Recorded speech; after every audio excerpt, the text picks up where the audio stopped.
Pero bago tayo magpatuloy sa video, huwag nyo kalimutan i-like, i-subscribe at i-click ang notification bell button. After ng ilang oras na biyahe, nakarating na kami mula Pilipinas hanggang dito sa Singapore at ngayon sumakay kami ng bus mula naman Terminal 4 papunta sa Terminal 1. Nasa Terminal 1 kasi ng Changi or Jewel Airport yung mga magagandang picturan kaya dun kami lilipat te. Free bus ride nga lang pala tong sinakyan namin mula sa Terminal 4 to Terminal 1. At kung makikita nyo naman, parang bus simulator yung atake ng driver nila dito. Ang plano lang namin lumipat ng ibang terminal ng airport pero yung pagdadrive niya parang hindi na sa airport yung punta. Dito na kami ngayon sa Jewel or Changi Airport. Ito yung isa sa pinaka-famous na tourist attraction dito sa may Changi Airport, yung parang waterfalls na bumabagsak-bagsak. So for daming tao nung nagpunta kami kasi January 29 to yun yung Chinese New Year dito sa Singapore kaya sobrang daming tao talaga. Maghahanap ka lang ng spot mo kung saan wala masyadong tao tapos yun, dun ka mag-picture-picture. Kami dito kami banda nag-picture-picture at ito yung result ng mga pictures namin sa spot na to. Nung kinagabihan, sa ganito kami kumain yung may mga Chinese kinemberlo na foods. Sa mga fast foods nila dito, yung mga Jollibee, yung McDo, Burger King, mostly wala silang kanin dun kasi side dish lang nila yung kanin. Ito yung nirecommend sa amin ni Papa na ulam na paborito daw niya dito kainin. Akala nyo isang buo yan, yung kalahati talaga niyan walang laman. Ang mali lang namin, nagpare-parehas pa kami ng order. Dapat pala, dalawa sa amin nakaganto, tapos yung dalawa, iba naman yung order. Day 2, ito yung kauna-unahang lugar na pinuntahan namin, yung Punggol Park na kung saan pwede kang magbike, pwede kang mag-jogging, mag-walking, mag-zumba, mag-tumbling, mag-split, kung anong gusto mong gawin, bahala ka. Sobrang eco-friendly and mother nature friendly nung lugar nila na to dahil napakaraming puno kasi nga malamang diba park? May nakita ka bang park na kalbo, walang damo, walang tubig?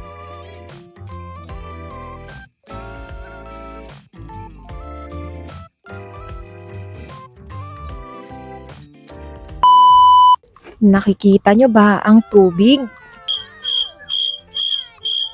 Nasaan? Nasaan? Hindi ko makita. Nasaan? Nakikita nyo ba ang tubig?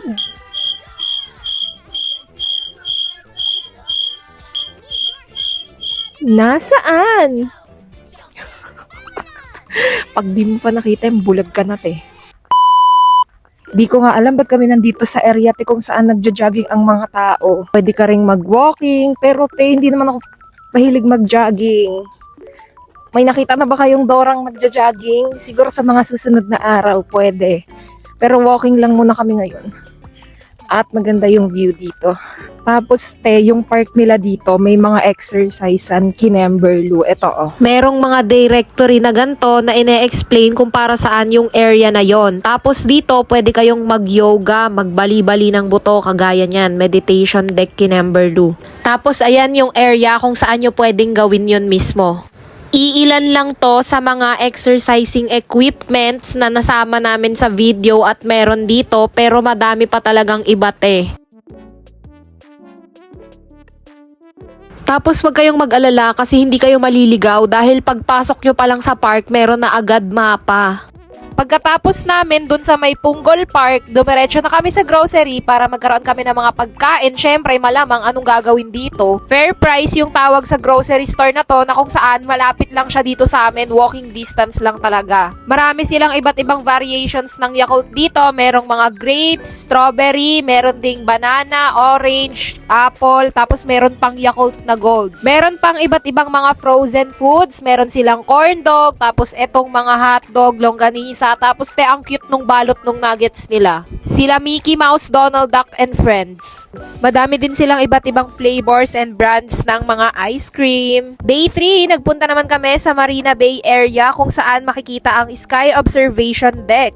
May entrance fee dyan, kapag aakyat kayo dyan. Nakapag-vlog na rin ako dyan before, hanapin nyo na lang yung lumang vlog ko. Mali yung oras ng punta namin dito, kasi hapon to at sobrang init, lalo na kung magpipicture kayo, luto na muna kayo bago kayo nakakuha na magagandang pictures. Pero at least makikita kayo kaysa naman gabi kayo pupunta, mukha na kayong kampo ng kadiliman dyan. Tapos ayan, dun sa kabilang area naman, sa kabilang tawid, kung gusto mo, languyin mo, dun na yung Merlion Park. Hindi ko alam kung anong area to te, basta ito yung naging picture ko dito. After namin doon, nagpunta naman kami ng Gardens by the Bay. Kitang-kita naman 'di ba sa logo, ayan na oh. Sinasabi ko sa inyo, kung pupunta kayo sa mga pasyalan dito sa Singapore, magsuot kayo ng sapatos na magiging comfy yung paa nyo kasi mahaba-haba yung mga lakaran dito, te. Kung nakakalipad ka naman, kung gusto mo rin naman gumapang, pwede kung saan ka magiging komportable. Ang ganda ng view sa area na to at akala nyo, 'di ba, talagang walang katao-tao. Solong-solo namin yung tulay dyan, te. Ayan, yung kapitbahay namin, tamang emote-emote lang, palakad-lakad, feeling nasa music video. Ayan, yung kapitbahay namin, imbis na magsalita sa vlog, nag-aayos lang ng buhok niya, ginawang salamin yung camera. Pero kasi te, hindi pa ako gaanong sanay na nag-vlog sa public at nakakahiya kapag may mga taong tumitingin lagi. At dahil so far dami nga ng tao dito sa may Gardens by the Bay, nagkaroon na sila ng parang queuing dito, te. Nagse-celebrate sila ng Chinese New Year kaya napakarami na ding nadagdag na activities dito, pero hindi ko lang sure kung tatanggalin ba lahat yon after ng Chinese New Year. Tapos ayan, may map na naman dyan kaya hindi ka talaga maliligaw at nakalagay din kung ano yung mga lugar na pwede mong puntahan. Tapos ito yung mga ilan pa lang sa attractions na meron sila. O diba, nakikita nyo yan? Sobrang daming tao talaga, te. Nung unang punta ko dito dati, wala yung mga rides na yan, pero nandyan pa din yung Super Grove Tree na pagdating ng gabi, umiilaw-ilaw yan habang may tugtog. Dito sa part na to, te, may namimigay ng electric fan dito na maliit, tapos magpi-fill up ka lang ng survey nila. Mag-fill out ka lang ng survey nila, i-scan mo doon, tapos bibigyan kayo ng free na ito, electric fan. Electric fan laman yan, te. Papakita ko sa inyo kung ano itsura.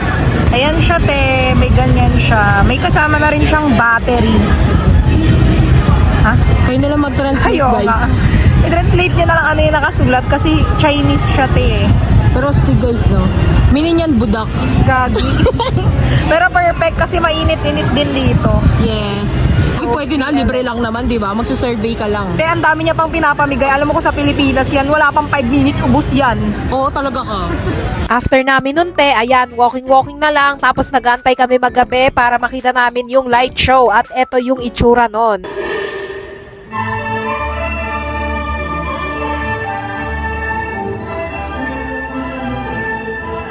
I-mute ko na yung ibang part ng tugtog, te, kasi hindi ko sure kung makaka-copyright ba ako sa sounds neto. Pero yan siya, may ilaw-ilaw lang yung bawat tree, tapos tumutugtog. Day 4! Dito, nagpunta naman kami sa National Museum ng Singapore, pati sa library, at saka sa may Fort Canning Tunnel Tree. Ito, te, imbes na mag-grab kami or taxi, nagko-commute kami ng MRT kasi mas madali at saka mas mura ang pamasahe, te. Hindi rin kayo maliligaw sa MRT nila kasi meron namang mapa, mabilis lang sundan, tapos magpapalipat-lipat ka lang ng station, dun din mismo sa loob, te, kaya sobrang convenient ng MRT nila dito. Bago kami dumiretso dun sa pinakapupuntahan namin, bababa muna kami sa Chinatown para kumain ng tanghalian. Yung kinainan namin, te, pagbaba namin sa Chinatown, hindi ko lang sure kung saan to banda, basta hanapin nyo na lang, bahala na kayo. Tapos more on Chinese and Indian foods yung nandito. Ito yung pagkain na kinain namin na sobrang laki nung noodles or ramen ba nila. Tignan nyo, te, yung comparison nung kanin dun sa pinaka-noodles. Tapos, more on chopstick sila dito. So, dapat marunong kayong mag-chopstick. Kung ayaw nyo naman, pwede kayong magkamay, te, kahit sabaw yung ulam nyo. Sabi ko sa inyo, te, ang laki nung serving nila dito. Yung isang order, pwede na up to 4 persons. Or hindi lang talaga kami ganun kalakas magsikain. Pagkatapos namin kumain ng lunch, naglakad-lakad lang muna kami doon sa ibang part ng Chinatown at marami pa silang ibang tinda na pagkain, te. Mostly mga tinapay, iba't ibang klase at kamag-anak ng tinapay. Tapos ito yung isa sa mga binili namin. Ang cute kasi nung itsura, te, kaya yan yung pinabili ko na tinapay. Kahit hindi ko sure kung anong lasa niyan, bahala na, basta cute naman tignan. Bukod dun sa mga animals na tinapay na mga shape, meron din silang iba't ibang klase dito ng cake. Pero di kasi ako mahilig sa ganyan, te, kaya ayoko niyan. Ipopost ko na lang sa TikTok, te, yung video kung saan tinikman natin itong mga rabbit at panda na ito. Ayan Teo, di ba ang cute? Parang nakakapanghinayang kainin. Ayan, after naman namin sa Chinatown, sumakay na ulit kami sa bus at nandito kami sa second floor ng bus. Papunta naman kami sa Fort Canning Tree Tunnel. Perfect spot kung gusto mong mag-emote-emote at mag-feeling nasa music video ka. Magbababa ka na te, hindi ka na rin problema kasi may pindutan dyan na ibig sabihin yan para. Pag pinindot mo yan, automatic sa next bus station, i-stop yung bus. Ang card na to, yan ang magiging best friend nyo kahit saan kayo pumunta dito kasi yan yung gagamitin nyo pang tap para makapagpamasahe kayo sa tren or sa bus. Pagdating namin dun Teo, ganito kahaba yung pila. So for haba ng pila te, huwag kayong pupunta dito kapag ka weekend. Ito kasi itsura ng view te, kaya pinipilahan nila. O di ba maganda? Ang problema mo lang, dami mong audience pag nagpipicture ka na. Hindi na kami nagpumilit dun te, babalik na lang kami ng ibang araw dahil matagal-tagal naman kami dito. Kaya sa ibang lugar na lang muna kami nagpunta. Dito kami nagpunta te, pero hindi ko masyadong na video dito kasi ang daming tao. Ayan siya te, pagpasok mo sa loob, ang daming hagdanan, tas may mga spot kung saan ka pwede magpicture, ikaw bahala sa buhay mo. After nun, lumipat na kami ng ibang lugar at ngayon papunta naman kami sa public library. Doon talaga kami te dapat sa may Orchard Library, kaya lang ang problem te, sarado sila, under renovation pa. Chinen, isa pa lang to sa mga public library nila dito, pero ang lawak ng loob te, tapos sobrang daming libro talaga. Hindi ko alam kung pwede ka mag-video or mag-picture sa loob, pero kung gagawin mo yun te, patago lang, tapos syempre, wag ka namang maingay kasi magagalit sila sa'yo dito. Ayan yung mga sample ng mga iilang books na meron sila dito na magandang basahin. Mapa comedy, rom-com, mystery, horror, thriller, meron lahat te, kompleto. Yung kay James Patterson, ang dami. Sa sobrang dami niya te, hindi ko alam kung ano yung gusto kong basahin talaga, pero lahat binabrowse ko. Ito yung pinaka-last na pinuntahan namin para sa araw na to at abangan nyo yung part 2 para sa mga next pa naming pinuntahan. See you next vlog. Bye!